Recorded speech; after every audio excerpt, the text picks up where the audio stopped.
we all have those huge challenges. How do you guys cope with challenges that you have today? Me first? Yes. Okay. I like free stuff. I use a lot of free resources. On a strategy level, that starts with partnerships. CoolaData is a Google Cloud Platform partner, and I leverage that on a daily basis because Google is a well-known name, of course, and even if Google Cloud Platform isn't always as well-known as we'd like it to be, it's extremely helpful in opening doors and giving me recognition and interest in an initial conversation. So that's a classic example of a free marketing resource that we use. Social networking, of course, we use extensively. We are an Octopost client, and we use them on LinkedIn, using them across many groups that are relevant to e-commerce and gaming, which are the industries that we target. And we use Twitter, we used Google+, and we're using Quora now. We're looking for more and more ways to use social networking because it's a good way to leverage an existing infrastructure. I use a lot of internal knowledge in the company. So we're a company of 25 people. Most of them are developers who have specialties. If I need to do something about predictive analytics, I spend time with the guy who is leading the predictive analytics development.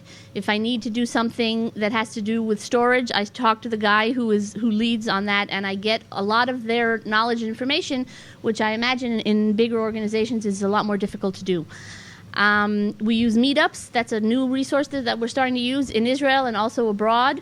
So we have certain geographical targets, and we've started to network in the meetup groups there. So free is great, and there's a lot of free resources that are good for marketing. I outsource a lot.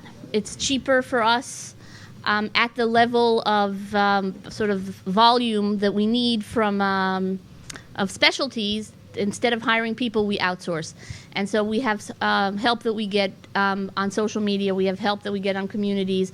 And we're able to do that on a per hour or per day basis and do that very well.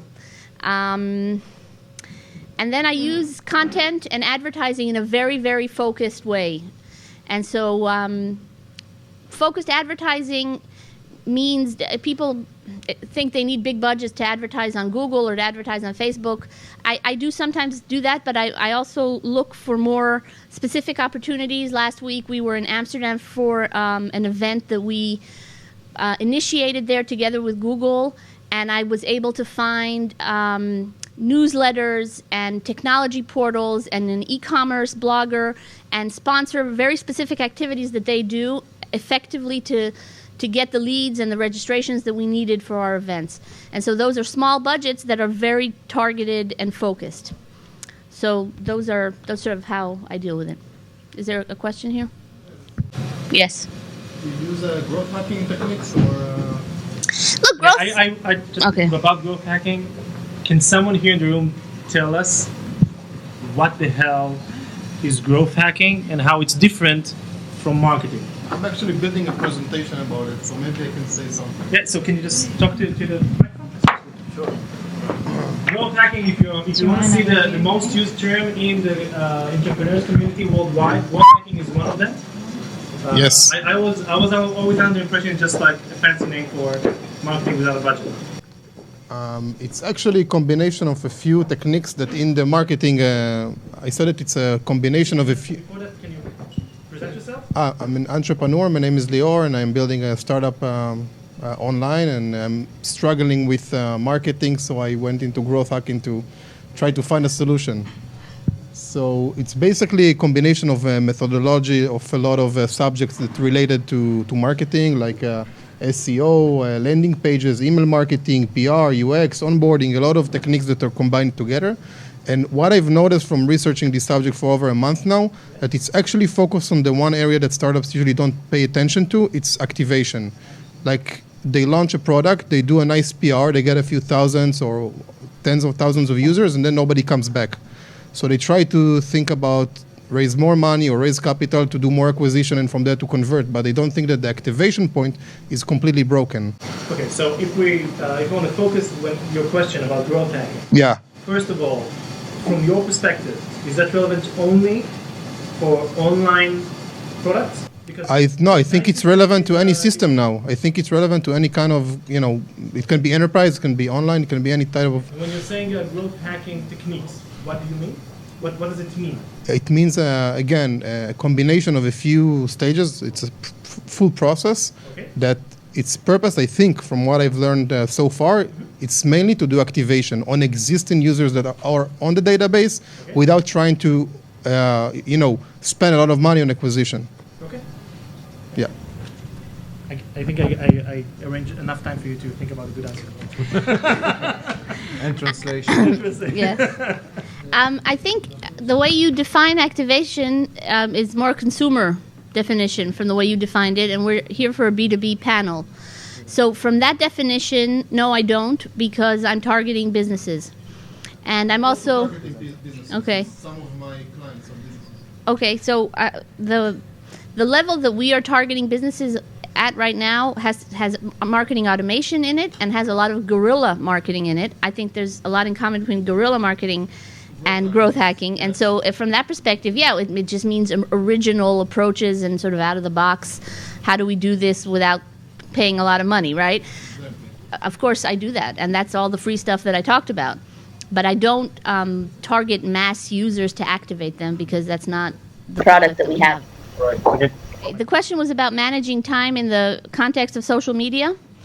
The way I manage it is my focus is the actual content itself, deciding what it's going to be and what it's going to look like. I often contribute to the writing and the videography or whatever needs to be done to make it happen. The actual distribution, I make the decisions of what's going to happen, but then I automate a lot of it and I use an outsourced help to do some of it. And so, there's different channels, but on LinkedIn, 90% of it I don't touch by myself. I automate. I control the page, the company page, which I encourage everybody to like and follow, of course. But I don't control the. Well, that's not true. Okay, so we post on a lot of groups. I do make the final decision on which groups we're gonna bombard with our content, but I'm not the one who makes that happen. I use an outsourced help for that. Twitter right now, I'm tweeting by myself. I encourage everybody to follow us on Twitter and on Google+. Just get that out of the way. Sorry? Thank you. Fascinating tweets. Great content. Really good stuff. Very interesting. Anyone who wants to know about analytics, big data, e-commerce, gaming, anything you ever wanted to know is right there. Second plug. Third plug, she buys the drinks to all of us. We're not around. Only whiskey, single malt. Okay. She said she likes free stuff. So. There goes the marketing budget. Exactly. Yeah, right. That's my monthly budget is right there. So that's it's more about the decisions and less of the execution. I do execute, but only in specific places where I sort of try to mass distribute. That's where I don't execute myself. You wanted to answer the... not the answer, just... I think the host he's more relevant to you. True. Okay, I'll try and answer some of that as well. So maybe I'll start with that. Lior asked about growth hacking. I can relate to the issue of getting new signups to activate and the detrimental effect of not doing so. I think one of the issues that we discovered too late in the game at Panaya was that we were signing up new customers very, very quickly. And many of them spend a lot of time between the actual sign up and activating the product. And even those who activated the product, many of them dropped off using the product very early in the game. Only a few years later, we realized that what should be obvious, of course, from the get-go, that especially if you're based on a subscription-based business model, which I think many of you are, I know we are. I think you are as well. Today, the capital investments are not the big hype they used to be, and people are getting used to paying per month or per year for a subscription-based product. If you come to a customer after 12 months of the sign up and said, oh, here's your invoice for year 2, and he says, you're who exactly? Because they haven't been using your product for the last 6 months, you're going to find it near impossible to get them to renew. And that's when at Panaya we changed the whole onboarding process of how we do the hand-holding of new customers from the day the salesperson gets the signed PO, raises a glass of whiskey, and throws away the contact details of the customer. And we hand that off now to the customer success team, where they do the hand-holding all the way to the next renewal, and they are actually managing and measured on upsells and cross-sells throughout the year. So it doesn't matter who you're going to put in charge of that, as long as you do put someone in charge of that. And if you want, we've made a lot of changes. I'm oversimplifying it here, but you can leave your salespeople to be responsible for activation and renewal, but make sure that that's plugged into their incentives and their compensation. If your salespeople are only compensated for the first PO they bring, that is all they will bring. Okay, no offense to any salespeople in the audience. That's what they do best, and that's usually the only thing they do if they're not specifically asked and incentivized to do something else. So that's definitely a point that I want to thank Lior for bringing up. I heard a good online lecture. You can look it up if you want. That I forget the guy's name. Probably. And he said that you should invest half your resources on the first user experience with your product. And that's something that he makes a very convincing case for. And even if you don't take it to that extreme, I think it's definitely worth considering. If your users aren't ecstatic about the first use of the product, if your sign-up process is a bitch, if getting it integrated into their systems is annoying, if they need to call you 5 times and the salesperson is just trying to get more money and not helping them actually use the product, they're not going to come back. Okay, you may be able to get that first PO, but you'll see a huge drop. You'll see a cliff after the first year of usage, and you want to minimize churn. So invest in that first experience, not only in product, but also in customer support and hand-holding, your success team, whatever you want to call it. Just make sure someone's there for the customer and make sure that they get on board with your product easily. Going back to Kfir's question on dealing with some of the scaling challenges. So I'll start with people. One of the rules of thumb that I use is I don't hire someone new, or I don't ask for approval for a new hire until everyone on the team is really exhausted with what they're doing. And I'm 100% confident that I can fill 100% of the time of a new person. I try to do this on every position that I want to hire. I make sure everyone's stretched to their max. And if I'm outsourcing, say, graphic design, then I show the math. I say, look, I'm outsourcing graphic design for 15,000 shekels a month. I can bring someone full-time for a little less than that, and I'll be able to do more than I'm doing now with outsourcing. And I try and do that on every position that I hire. It's not just nice to have. Don't forget that as a manager, every person you bring, you're going to have downtime to invest in training them, in onboarding them.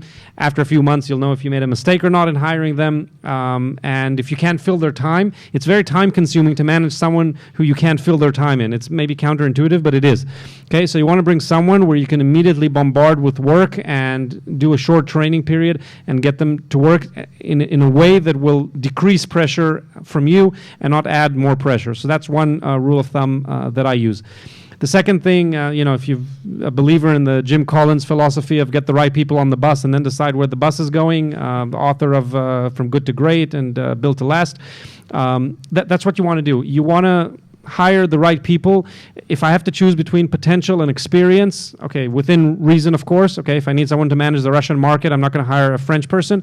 But within reason, I'd much rather go for potential than for specific experience. I think a lot of us dwell way too much on specific experience and requirements for job descriptions.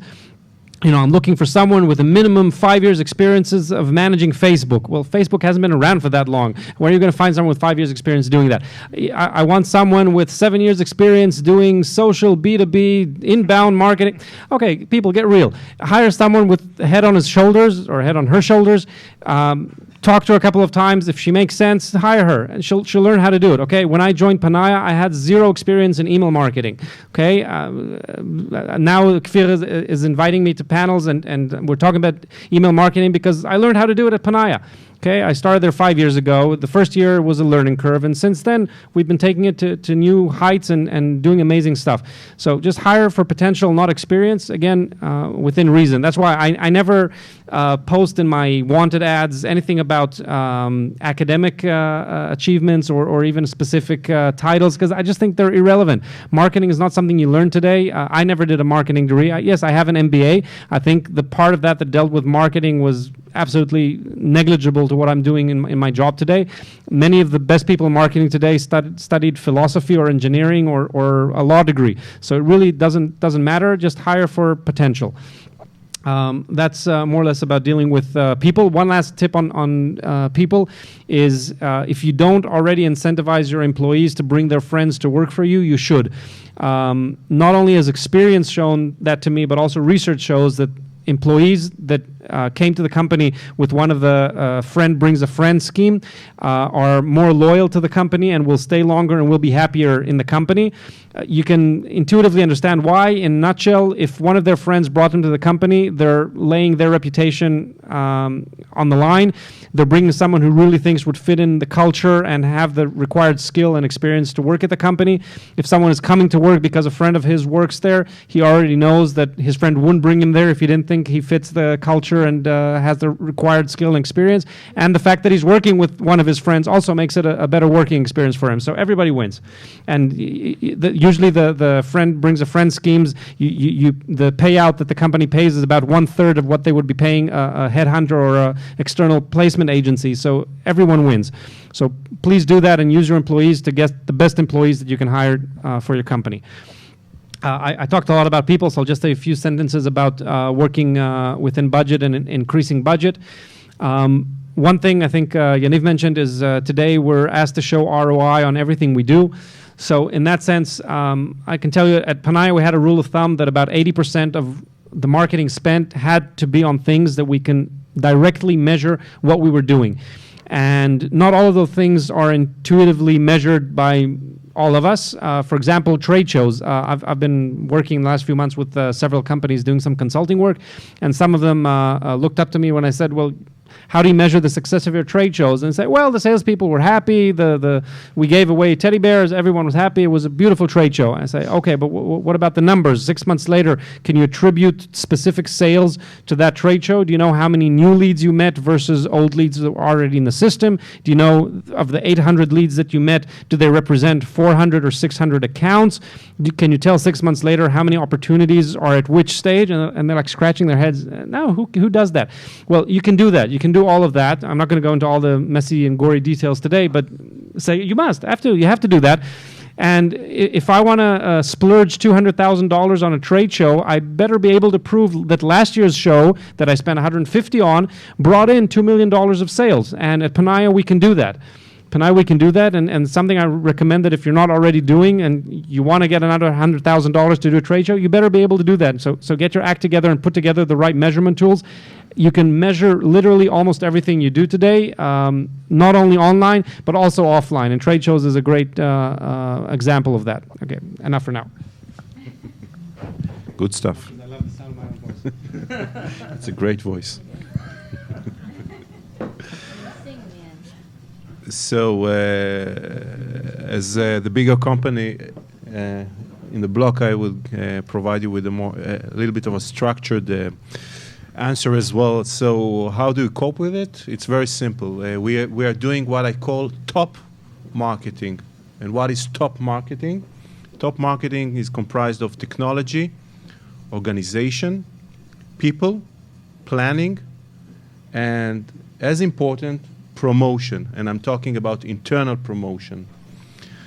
Well, technology is very obvious, and I guess all of us are using technology today to automate and therefore to save headcount, to serve mundane chores that we have to do. We're talking about marketing automation platforms. We're talking about technologies like Octopus, for example, provides us the ability to automate campaigns, to automate social media activity, to automate the way we measure things, and today we know how difficult it is. It's crucial to measure, and I'll get back to that in a second, but it's not that simple. And sometimes in order to measure a variety of activities and campaigns and industry events and channels and everything, it's almost impossible. So either we just put in place 10 people to collect the data, to structure it, and then to measure and to provide the dashboards and the insights and everything, or we also use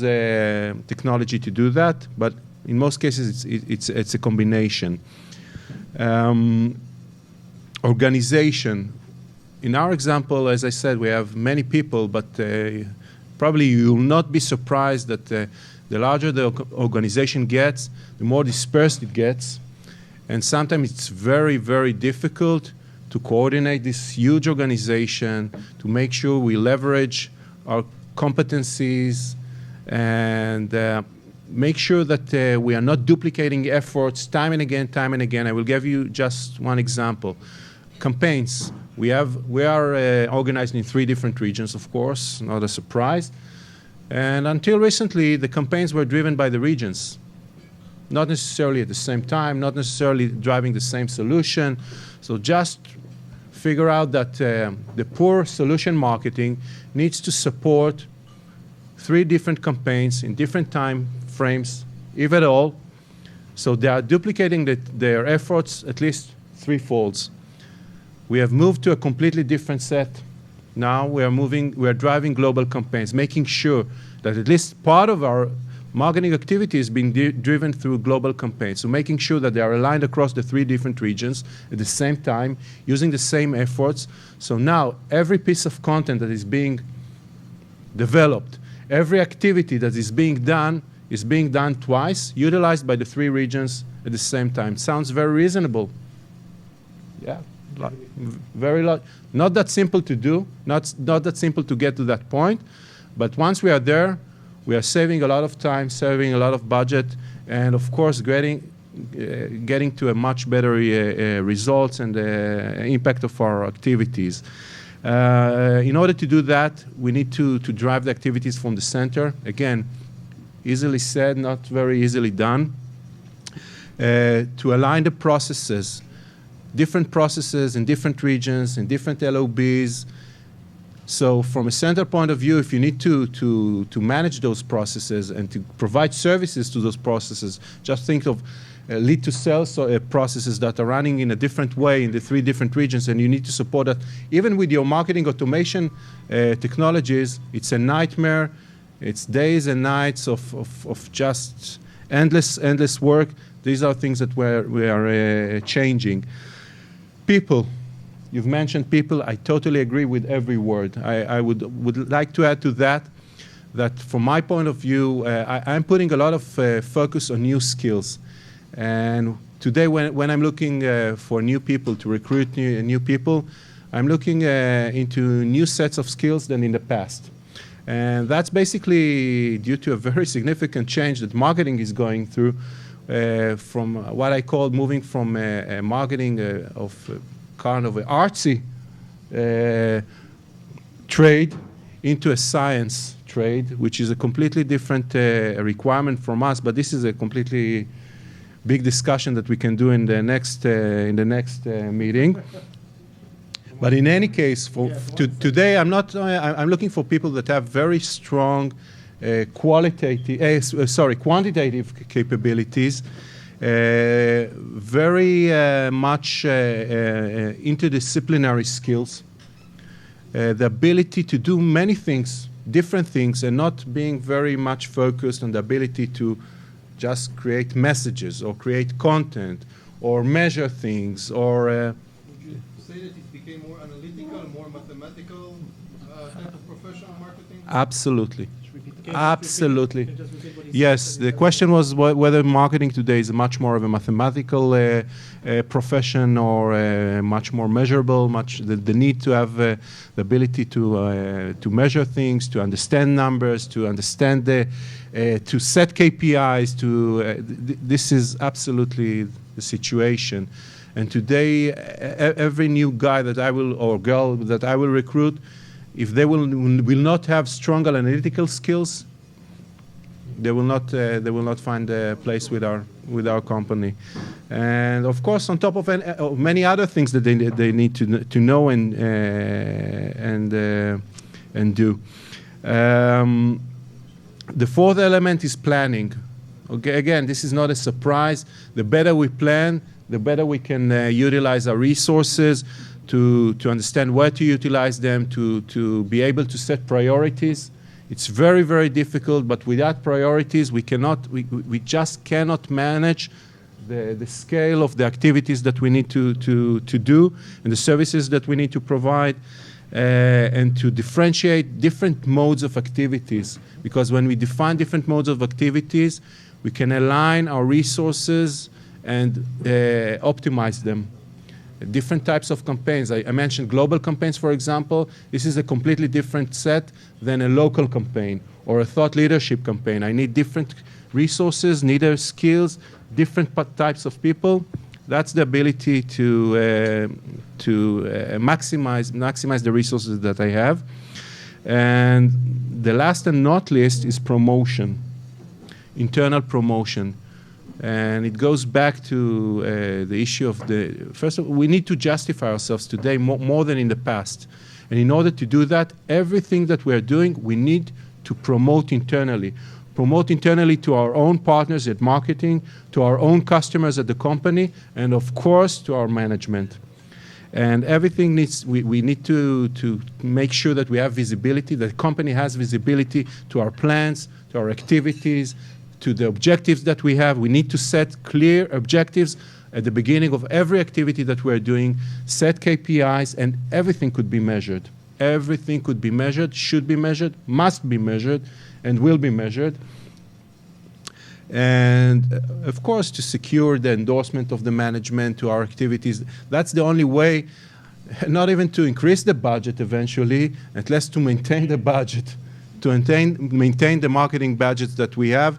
And there is a huge competition on every dollar in the marketing budget and the overall budget of the company. I'm sure you know that. It doesn't matter if it's a big company, a medium-sized, or a small-sized company. I would like just to give the angle of our company and the way that we do it.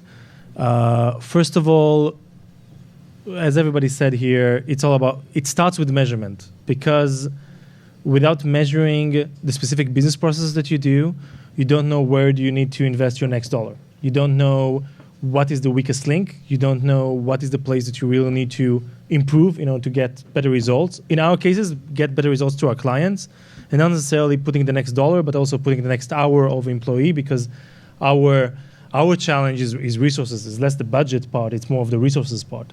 How do we allocate resources in the best way internally? The second thing is, it was also touched by other panelists, is being very, very religious about processes. If you're able to identify the key processes of your company and define them, measure them, and on an ongoing basis constantly go back and see, okay, so here are a couple of things that we saw with this marketing program, and it was a new situation for us, and then we responded in that way, but then feed it back and make sure that the next program or the next client, in our case, in some cases, benefits from what we've learned from a different client or from a different marketing program. That's huge. That's amazing, because it brings us to it provides us the ability to actually constantly improve our performance without necessarily investing more time. We just know we know better and better what is the right next step. Okay, what is the right thing to do now in a specific situation in the data provides us. Okay, and that's why measurement is so important, because if you don't have data, you cannot put processes in place.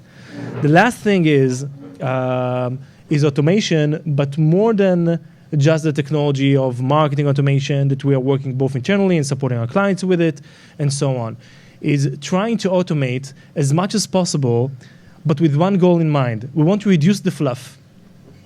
Every activity that we are doing internally, if it's not providing value to a client or providing hardcore value to the company, it means that it's less important. So we need to find a way to reduce this kind of activity. For example, we're using internally a project management tool that enables us to reduce the amount of emails we're sending internally. Some of our clients, some of the people we work with from our clients, receive hundreds of emails per day.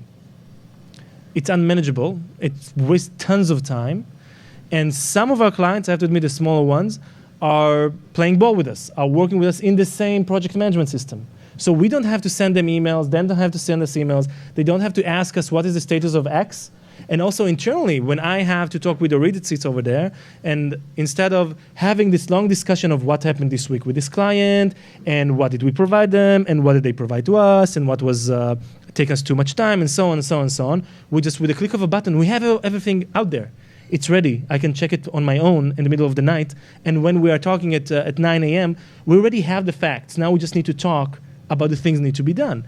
So it cuts the amount of noise in a major way. And the larger the company is, the noise is more challenging to manage. For us, we're a small company still, so it's still easier. But I can tell you that, for example, as soon as we started automating things religiously, both in the tools that we are using and both in the way that we are thinking about what we're doing. If it's not scalable, if it cannot be automated, it cannot be a service we are providing, for example, because we just can't cope with it.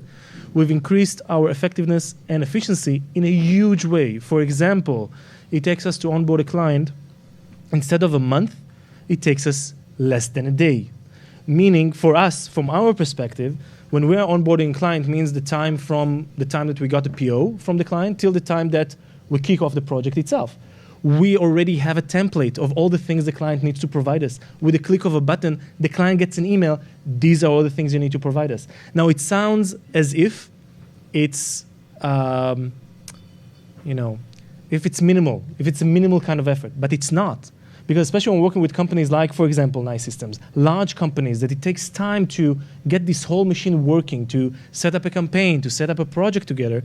If we, from our side, can shorten the period of time from the minute we get the email from Dolly, the purchasing from Nice, the minute we get an email from Dolly with a PO, to the minute that Galit, Belkin, or Edith, the people that we're working with, are getting all the things they need to provide us to 2 minutes instead of a week, it's a huge difference.